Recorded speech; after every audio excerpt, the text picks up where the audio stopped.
Hello and welcome to this e-learning module on carrier added distance protection. In this session, we will discuss about the various types of carrier added distance protection schemes. Our main focus will be on three different carrier added protection schemes, that is the PUTT or permissive underreaching transfer tripping schemes, POTT, that is permissive overreaching transfer tripping schemes, and direct transfer tripping scheme. We will discuss all the theoretical concepts related with these three schemes. We will discuss about the concept of weak and in feed, echo, then the current reversal in parallel lines of with POTT schemes. In the end, we will discuss how to set these parameters for POTT schemes in all the various numerical relays like ABB make REL 670, Siemens 7SA 522, followed by P444 or 442 of Alstom, then D60. So we will discuss about the settings available in these relay, what precautions we have to take, and what settings we have to implement in all these relays. So now, first of all, we will discuss the theoretical concepts or the fundamental concepts related with the three important schemes that I have already discussed, that is POTT, and direct transfer tripping scheme. So let us start.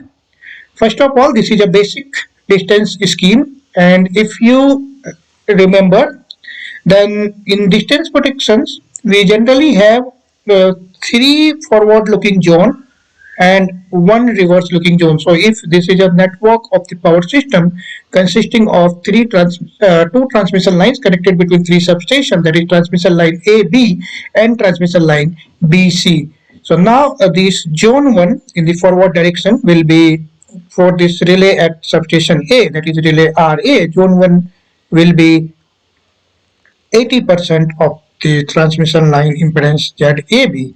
Similarly, zone 2, it will be 120% of the principal line impedance ZAB. So this you already know. And finally, zone 3, it will be 120% of the principal line impedance plus adjacent longest line from the remote bus, considering that BC is the longest line. Now, the important point over here is the time of operation of zone 1 is 0 millisecond or instantaneous. Time of operation of zone 2 is 350, let's say. It may be 500 or it may be 350. And time of operation of zone 3 is 1 second or 1.5 second. So, if you see any fault between these points or any fault after the boundary of zone 1 and up to the remote bus, it will be covered by zone 1 from substation B, zone 1 from substation B. At the same time, it will be in the zone 2 from substation A. What does that means? This fault will be cleared instantaneously from substation B. So the breaker at substation B will be opened immediately. However, the breaker from substation A will be opened only after the elapse of these 350 milliseconds. So there is an unbalance in the system. The fault will be not cleared simultaneously, but the fault clearance will be sequential. That's what I have shown in this slide over here. So if there is a fault at this particular point, so now if a fault is here, this fault will be in zone 1 from this end, that is remote end, while the same fault is in zone 2 from local end. So now if you see this fault, this is a simple logic. So any fault in zone 1 will be tripped or cleared instantaneously. Any fault in zone 2 will be cleared after the elapse of timer T2, and any fault in zone 3 will be cleared after the elapse of timer T3. T2 can be 350 or 500 millisecond depending upon the coordination time interval, depending upon the network, and similarly T3 can be 1 second or 1.5 second. I will discuss about these settings later on. Now, if you see from this, suppose this is your AND A and this is AND B. So this is the logic diagram for AND A and this is the logic diagram for AND B. So what happens that at AND B, since the fault is in zone 1, it will be tripped instantaneously. However, the fault at this end, that is AND A, is in zone 2, so it will be not cleared before the elapse of time at T2, but this is not desirable. So what are the effects of this sequential fault clearance? First of all, if you see, this is the same thing that I have discussed till now. Zone 1, which is set for 80%, so it leaves two end zones. What are two end zones? One end zones, that is from this end, and similarly one end zone will be at this end, when the fault will be in the zone 1 of end A, while the fault will be seen in zone 2 from end B. Now, fault in end zone results in instantaneous tripping at one end and time delayed at the other. Time delay may lead to system stability problems because the fault is not cleared instantaneously, and this will be not desirable. This will lead to system instability. Important thing again is sequential clearance leaves no time dead or no dead time for high speed auto reclosure cycle. So transient fault may become a permanent fault. Further, longer clearance times means more damage. Why? Because you already know that I square RT is the total power in a circuit. So IF is suppose your fault current, and in that case, T suppose is your fault clearing time. T is your fault clearing time. Now what happens? The longer is the duration of this T, longer is the duration of this T, longer will be this power loss or this I square, IF square RT, because R is already fixed, IF is your fault current. So more is this T, more will be power loss and more will be the damage in this system. So now what we can do? If you see any fault, uh, again the same network, this is A, this is B, this is C, and I am now considering that the fault is at this point. So any fault which is at this point may be in zone 1 of from substation B and it is in zone 2 from substation A.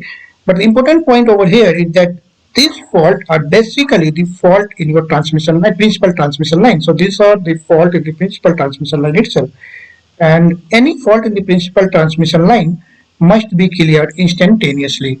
So now, what are the important thing over here? Since it is pretty sure that whenever a fault is at the end zones, that fault will be detected uh, by the zone 1 of the nearer end, that is the fault nearer to the end. So suppose the fault is nearer to end B, then it will detect the fault in zone 1, and the remote end or the far end will see the fault in zone 2. But since this is a fault in the principal transmission line, so by any means, if this end we detect the fault in the zone 1 or fault in the principal transmission line, if it communicates this information to the other end, then the other end may take the decision, or based upon the information received from the second end, it might trip the breaker instantaneously at its own end. And these types of information transmission from one end to other end depends upon channel, and those channels are called PLCC channels, or basically this is the power line carrier communication. And why this is called power line carrier communication? Because your information is shared on the communication channel which are using the path of your power line itself. So if you see in your substation, so these PLCC panels which are installed in your control room, one HF cable will go from this high frequency cable will go from this PLCC panel to your CVT, and from this CVT there is LMU over here which is called line matching unit, and then this signal will be transferred through wave trap to the remote end, and at the remote end the same arrangement will be used. So this information transmission from one end to other end, it will lead to a simultaneous clearance of fault, and there are basically 5 or 6 different types of schemes available. These schemes are acceleration, transfer tripping, direct tripping, permissive underreaching, which is called PUTT or PUR in some relay, then permissive overreaching, which is called POTT or POR in some relay, and then blocking scheme. Basically, in this session, we will focus on these three schemes, which is direct, permissive underreach, and permissive overreach, because these three are the most commonly and most frequently used schemes in our power grid network. Now, first of all, what is direct transfer trip? So now, if you uh, just focus on these three terms: direct, transfer, and trip. So what here? A tripping command, trip is transferred directly from one end to other end. What does this means? Now again the same diagram. If you see, this is again suppose end A, this is end B. So this logic diagram is for end A, this logic diagram is for end B.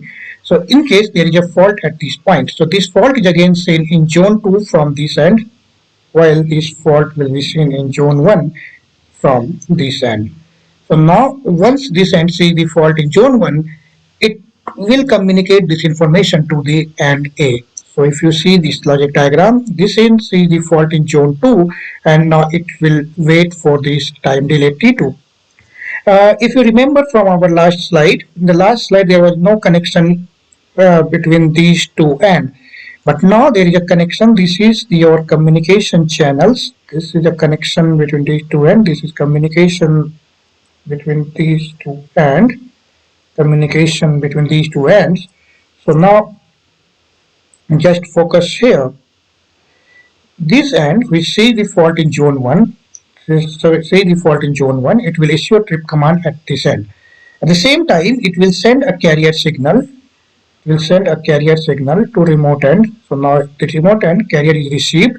Once it receives the carrier signal, it will directly trip. So since the tripping is directly after the receipt of carrier from the remote end, it is called direct transfer trip. So the tripping is transferred from one end to other end directly, and the end which see the fault in the principal line. So the end which see the fault in zone 1 will send the carrier signal. So this is the send logic, and the end at which this carrier signal is received, it will trip directly its breaker. This is a very simple scheme. This will protect the 100% of the transmission line, but the only drawback is that whenever you receive the carrier signal from the remote end, it will directly trip its breaker. It will not see anything that whether the zone is picked up or not, whether there is a fault detection at this end or not. It will directly trip once it receives the carrier signal from the remote end. So whenever there is any inadvertent carrier signal received from the remote end, inadvertent, or whenever you receive a carrier signal during a testing work or during any wiring work, there is a chance of tripping of the transmission line. So this is the major drawback of direct transfer tripping scheme. So first of all, advantages are all faults anywhere along the protected line can be cleared instantaneously at both the line ends.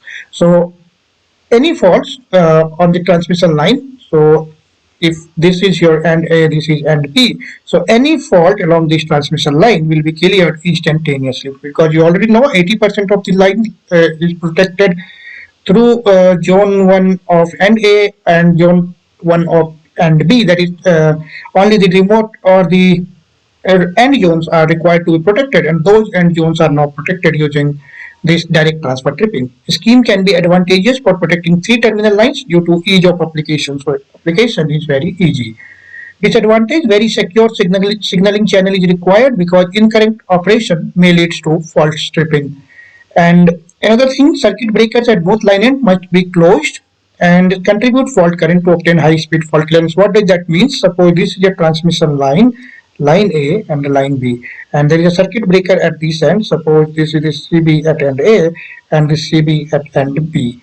So the circuit breaker at both ends must be in the closed condition, because if the circuit breaker is in the closed condition, then only this end will contribute the fault current, this end will contribute the fault current, and zone will be picked up.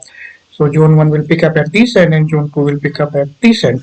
But if this circuit breaker is in the open condition, suppose this CB is in open condition, then this end will not contribute the fault current, no zone will pick up, and hence it cannot send the carrier signal.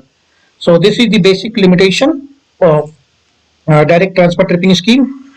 And the last thing, if the channel fails, then only basic scheme logic will be applicable. Now, next is permissive schemes. So, what does the permissive schemes means? Again, if you see this name permissive, it comes from permission. So, in the last scheme, the carrier signal which is received from remote end. So, once you receive the carrier signal from remote end, this was the carrier signal. So, once it is received, it was directly allowing the tripping command. But now, in a permissive scheme, once you receive the carrier signal from the remote end, it is not going to trip the circuit breaker directly, but it will only give the permission. And once there is a fault detection at your end, then only your breaker will be tripped. So now we will see permissive communication schemes. So basically, permissive is for permission to trip instantaneously to an overreaching zone. What is the overreaching zone means? Zone 2. And there are two types of permissive communication schemes. First is underreaching, that is the permission is sent by underreaching zone. Which zone is underreaching zone? If you recall, that is zone 1. So overreaching, the permission is sent by overreaching zone, and which is the overreaching zone? That is zone 2. So in case of underreaching, zone 1 will send the carrier signal, and once the carrier signal is received at your end, then only it will trip. Now, if you see again the permissive underreaching scheme. This is the first scheme that we are going to discuss, permissive underreaching scheme. So now if you recall from the last, in the last slide, just for the time being, doesn't focus on these two timers. I will explain what are the meaning of these two timers. In the last scheme, there was no AND gate over here, and only the carrier signal which is received from remote end was connected directly for tripping. But now, what is here is, this is the same diagram, network diagram. There is a fault at this end, this point. So this fault is in zone 2 from this end, while this fault is in zone 1 from this end. So now, if you see, zone 2 at this end picks up, while zone 1 picks up at this end. Since the fault is in zone 1, so it will be in zone 2 also, because if you recall, this is transmission line ABC, and suppose the impedance of this line is 100 ohm, and your zone 1 will be 80 ohm, and zone 2 will be 120 ohm. So if a fault is in zone 1, that is if a fault is supposed at 60 ohm, then definitely it will be less than 120, so your zone 2 will also pick up. So now, once your zone 1 picks up at this end, it will directly issue a trip command. At the same time, it will send a carrier signal to your remote end, and once the carrier signal is received, now in the last scheme, the carrier signal was connected directly to this tripping logic. That's why it was called direct trip.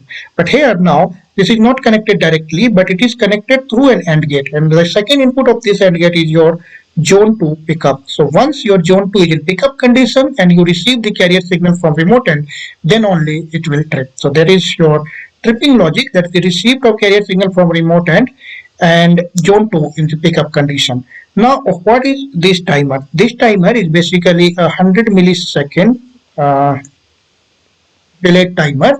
And what the meaning of this timer is, basically, suppose the carrier signal is received from your remote end. So carrier signal is received from remote end, but at that time, suppose your zone 2 is not pick up, then this scheme will not work. Or suppose your zone 2 is pick up, or at that time your carrier signal is not available, again that will not work, because this is an AND logic. So what is basically done is that your carrier signal is sent for 100 millisecond. In this case, or it might be 70, 80 millisecond, but generally the carrier signal is sent for 100 millisecond, and if within that 100 millisecond your zone 2 picks up, then only it will issue a trip command. Generally, this is called T send minimum in your relay setting. So the minimum duration of the carrier send signal is 100 millisecond. Now moving on to the advantages. So the advantages, scheme is very secure, as signaling channel is keyed only for the internal fault, because zone 1 is sending your carrier signal. Now, disadvantage, again the same thing, if the breaker at one end is open, suppose this is and A and B, and this is the circuit breaker at both ends, so CB at end A and CB at end B, there is a fault at this point, but suppose at this time the breaker at this end is open, and only the breaker at this end is closed. So now what happens is that this end will send feed the current, but this end is not going to feed any current. So now zone will pick up at this end, and since zone doesn't picks up, so it cannot send a carrier signal, and this type of fault will be cleared only after elapse of zone 2 timer. So uh, if the line is open, then only basic scheme logic will apply.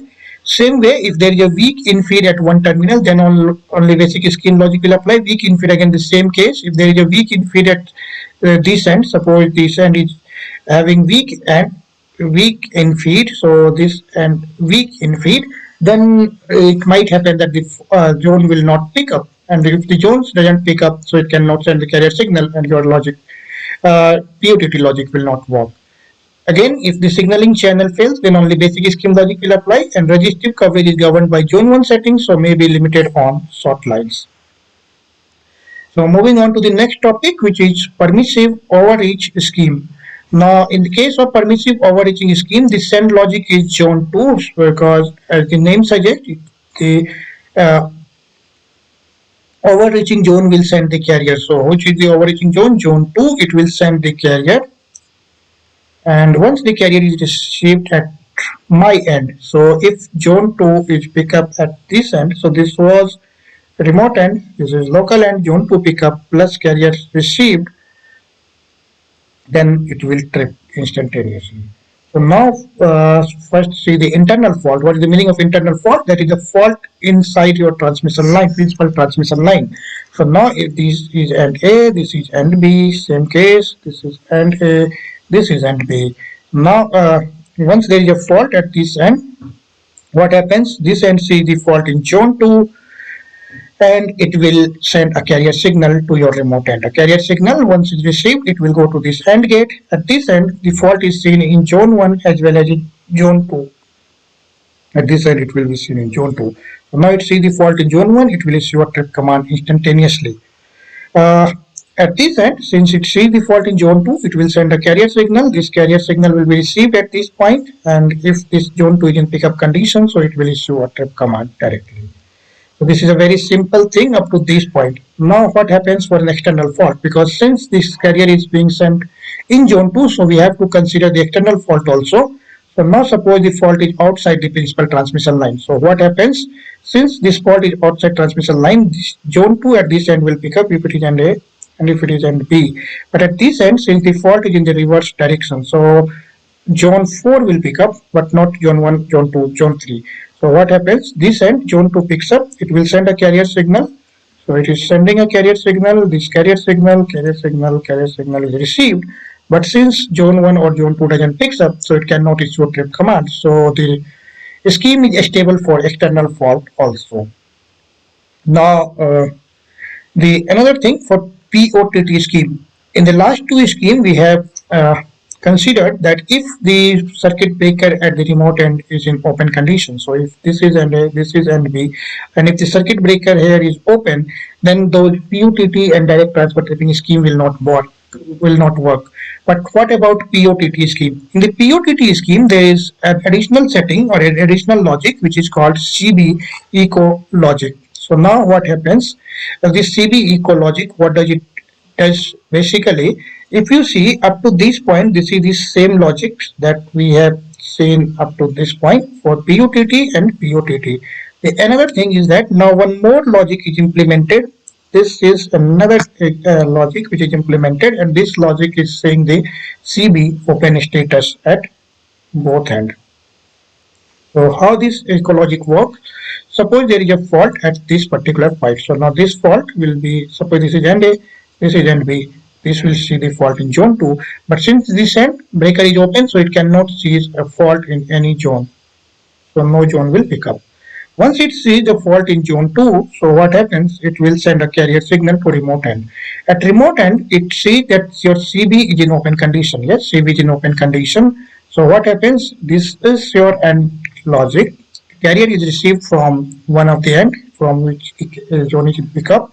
It sees the carrier signal and breaker is in open condition. So now it will go to this logic, and this is basically the carrier send logic, which is through two different mode. One is through the pickup of zone 2, which was the zone 2 pickup, which was the main POTT scheme, or through the CB open logic. So since this is an OR gate, CB is open condition. You have received the carrier, it will send the carrier signal again back to this end, and at this end carrier is received, zone 2 is in pickup condition, so it will trip. So in this way, using CB echo logic, the POTT scheme clears the fault instantaneously with some delay, and that delay corresponds to the transmission of carrier signal from one end to the remote end, and then the echoed back received signal at the same end. So in this way, in the POTT scheme with CB echo logic, we can trip the transmission line instantaneously without waiting for the zone 2 time delay. Now moving on to the next thing, which is again the permissive overreach scheme with weak and in-feed logic. So this is weak and in-feed, and the echo logic I have already discussed. So now if you see this, up to this point this was POTT scheme, up to this point this was POTT scheme. This logic was for your CB echo. The same thing applies here also.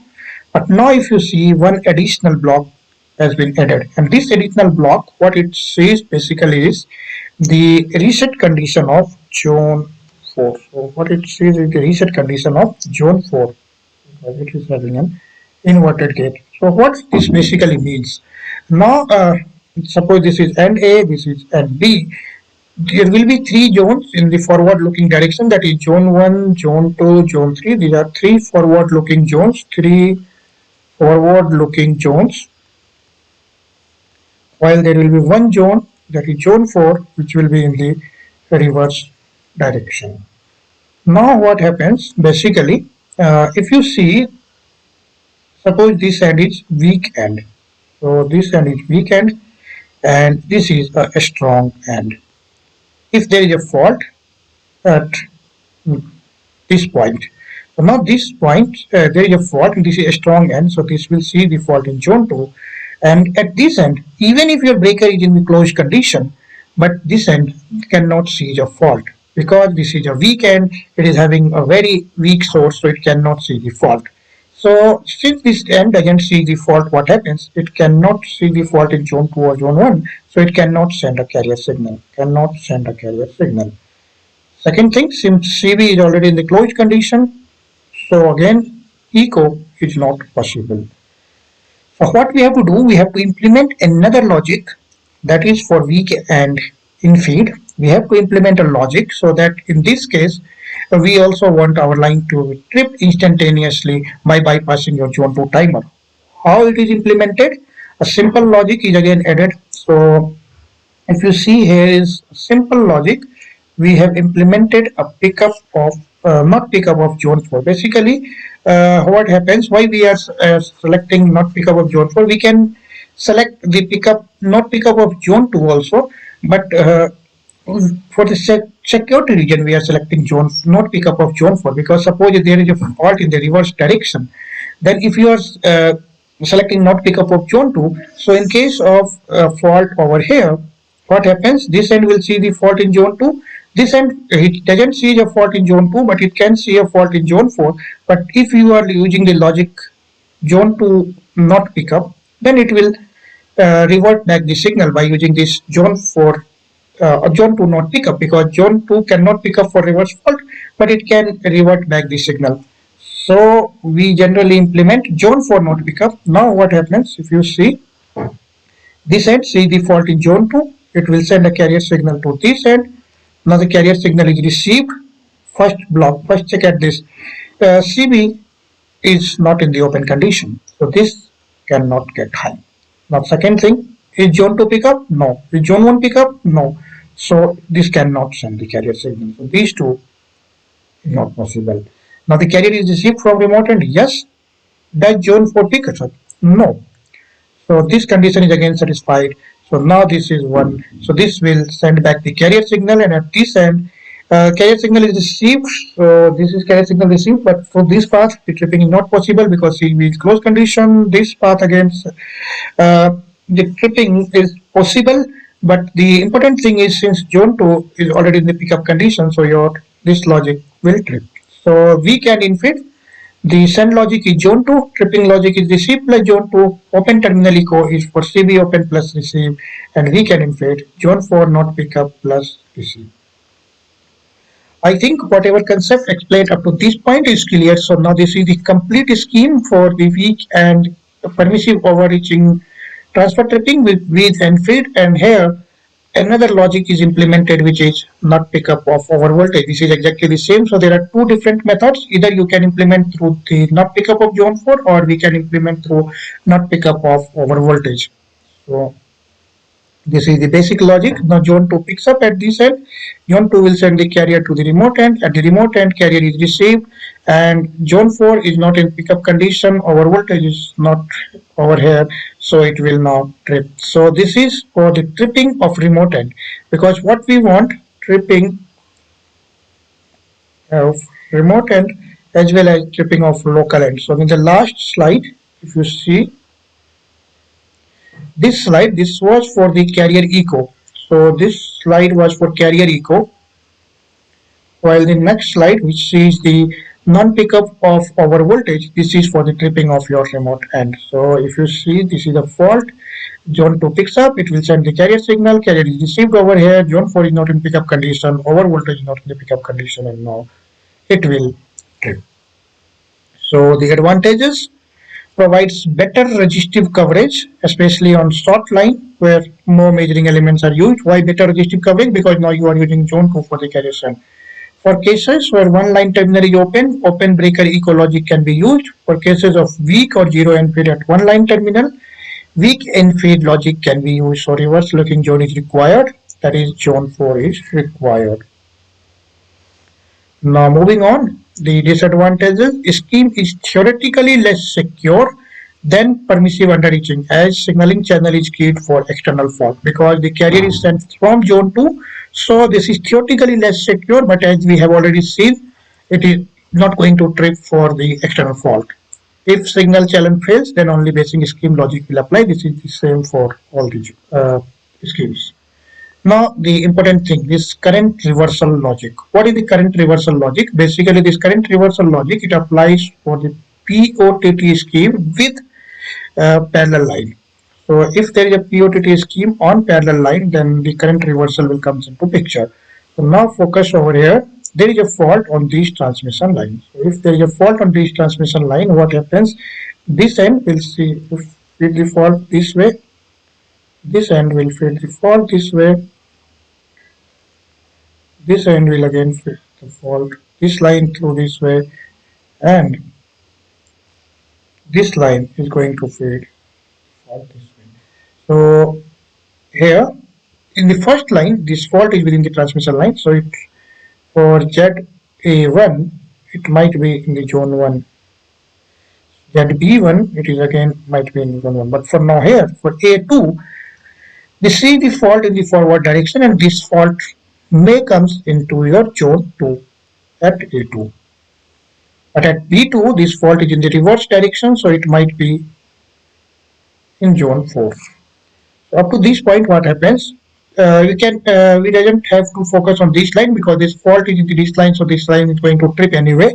But for the second line, this see the fault in zone 2, while at the present case, this see the fault in zone 4. Once it see the fault in zone 2, it will send a carrier signal to remote end. Carrier signal is received over here, but since this is in zone 4, it is not going to trip up to this point. So now suppose the case of line 1. So this is line 1 and this is line 2. Up to this point there is no problem.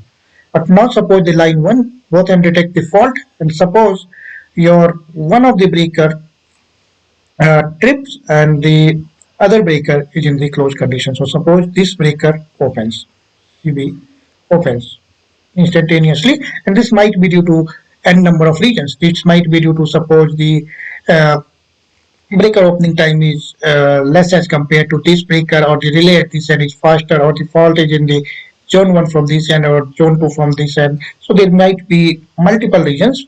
So for suppose any of the regions, this end clears the fault immediately, but this end clears the fault after some time delay. So now suppose this circuit breaker opens. So what happens once this circuit breaker opens?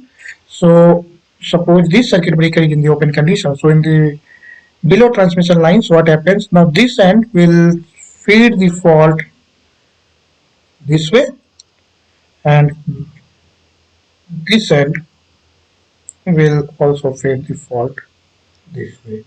So now here, which was earlier zone 4, it will change to zone 2, and which it is zone 2 earlier, now it is zone 4. So since earlier it was zone 2, it has already sent the carrier signal to this end, and suppose now this end zone 2 picks up before the reset of this zone 2. So what happens? This end will trip the circuit breaker.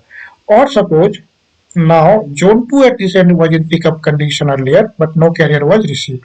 But suppose this end current reverses and now it sees the fault in zone 2, it sends a carrier signal to this end, and if this zone 2 has not already reset, so what happens? Zone 2 plus carrier is safe and it will trip. So there is a race condition after the opening of circuit breaker at one end. There is a race condition between the carrier reset and the zone direction zone changes. So the carrier from A2 and forward looking measuring element A2 does not reset before this. So fault detection. So what happens due to this change in current direction? So due to this change in current direction, there is a probability or there is a chance of opening of second line due to this race around condition. How we can minimize this problem or how we can solve this problem is by using a simple current reversal logic. So the current reversal logic allows slowly resetting communication equipment without risk of tripping the healthy lines. So we can have a logic in which we can implement this reversal logic. Suppose that within a particular time interval, if the zone changes from forward to reverse or reverse to forward, then it is not going to trip through the receipt of carrier signal. So now how these settings are implemented in case of permissive underreaching schemes, in case of permissive overreaching schemes, what are the different settings available in various numerical relays? First of all, for REL 670. So if you see, this is the general template of POWERGRID. So the first thing, this setting is available inside your ZCPDCH. So this is for scheme communication, ZCPDCH. First thing that you have to do is you have to on this setting and then select whether it is permissive overreaching, permissive underreaching, blocking, intertripping, or off. Generally, we in the POWERGRID we can have either permissive overreaching or permissive underreaching. So that it can be PUR or POR. Then the important thing, this T code it is applicable for the blocking communication scheme, not applicable for us. The next thing, which is T send minimum. So there is a minimum duration of carrier send signal, and this, as I have already explained in the theoretical slides, that it must be 0.1, that is 100 millisecond. Then the your other signals which is not applicable. So now if you just come just little bit lower, this is your ZCRWPCH, which is called current reversal. So this setting of current reversal, it is applicable only in case of POR scheme with parallel line. So if there is a parallel line, then what you have to do first, just on this thing, and then we have to set these two parameters only. This pickup is basically the pickup time of current reversal logic. So suppose this time is 40 milliseconds. So if within the 40 millisecond your current direction changes or after detection of fault, suppose initially your fault is in zone 2 and within 40 millisecond fault direction changes from zone 2 to zone 4 or from zone 4 to zone 2, then the current reversal logic will come into picture and it will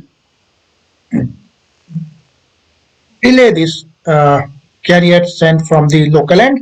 Also, it will delay the tripping. So now the 60 millisecond time it will be used, and that 60 millisecond, if there is a current reversal within the 40 milliseconds, so then from the next 60 millisecond there cannot be any carrier sent, as well as there cannot be any tripping if the carrier is already received from the remote end. Now in 7SA522, again the setting is very simple. First of all, you have to just keep it as on. The setting of PUTT or POTT, that we generally do inside your device configuration tab of the relay. So that we do in the device configuration tab of the relay. The important thing over here is the time for signal send prolongation, which is T send minimum, which we can have 100 millisecond. And then these two settings are applicable for your POR scheme with parallel lines. So this is again same 0.04 and 0.06 or 0.08. This is your this time of transient blocking duration for external fault. So whenever there is a fault, first in forward direction and then the current direction changes. So within this 40 millisecond, then your carrier's send will be delayed for 80 millisecond to avoid any inadvertent tripping. Next, in case of D60 relay, if you see this is the PUTT scheme, so you can either turn it on or off. That is one thing.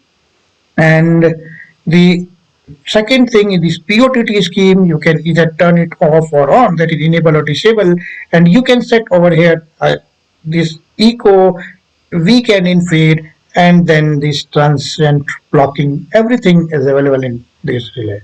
Similarly, for P444 relay, the first thing is your carrier added scheme mode that can be PUR or PUR with zone 2.